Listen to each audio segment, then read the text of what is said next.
News Channel 7. Time for 7 First Alert weather. Starting out with a beautiful shot. Stanley, always beautiful and snowy for this time of year, as well as the mountains nearby. Here's a look at the sun. Watch me move, sun. Okay, we're going to get that move. Okay, move right out of the picture. I did it with this. If you buy one of these, you can do it too. Yeah, so as you can see, we're getting into sunset for this evening up in Stanley. Of course, that's the case all around the state. For the Stanley area, they're starting to put on their lights.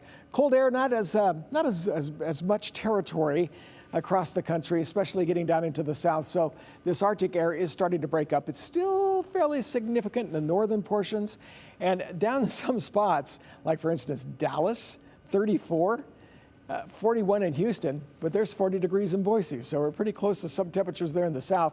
Of course, in Miami, temperatures were in the mid 80s for this afternoon. And just to let you know, when does it warm up? Boy, if you go outside in the morning, it's pretty cold. And it's some of us, I know you probably say, it never did. Okay, so you're right. But if you look at this graph here, which shows the temperatures by each hour, starting out at 10 o'clock last night, then you're getting up to about a 32, a 39. So it still takes about 2 or 3 o'clock in the afternoon to see some of those temperatures getting into the upper 30s to right around 40 degrees. Only lasts for just about an hour or two at best. So 40 degrees for a high, which we did hit 40, and 42 happens to be the average. So we're getting pretty close to that. And we could hit the average for tomorrow. So what we have going on is we're starting to see a little air here from the southwest from this storm, starting to mix a little bit. So our temperatures are coming up just a little. 2 storms, this storm first, and then this is the second storm. This one runs a little interference on that cold air, kind of breaks up coming in. Mountains could be getting 1 inch to 2 inches of snow. I don't expect much for the valley. Second one, as it starts to push in, gets a little better shot at the valley. So let me show you the future cast, and you'll see how this storm system comes into the area. We have overcast, so this is Friday at 3 o'clock in the afternoon. And the storm, the weak one, comes through with some light snow, maybe 1 inch from McCall. Stays pretty much to the north of the valley, but I've got to tell you, especially Boise, some of these northern areas toward Caldwell, you know, if you see a few flurries later for tomorrow afternoon, that's the reason why.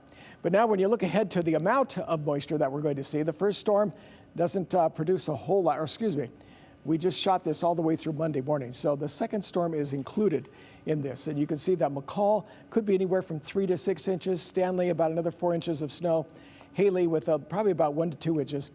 We need it, as you know, even though we're ahead of things as far as the reservoirs right now, we still want to keep this going. Down here in the valley, most of this is going to be changing over to rain. So likely we're not going to see that little area of snow over the valley. So the 7-day forecast for Boise, well, we have very low percentages with the first storm, but it does pick up for Sunday. Sunday morning begins with some rain and snow, but it changes to basically rain in the early morning hours. Then when you look at Sunday, or excuse me, that's Sunday, when you look at Monday, very early in the morning, still some scattered showers are still around, but then it decreases. After that, our temperatures remain, we're just up above 40 to about the mid 40s. And did you notice this before I go on this map? 47 degrees for Saturday. So it is coming up somewhat, but we've got quite a few clouds through next week and a mixture of some clouds and sunshine. The only big precipitation that we see is basically on Sunday, and it may not be that big. We're back with more in just a moment.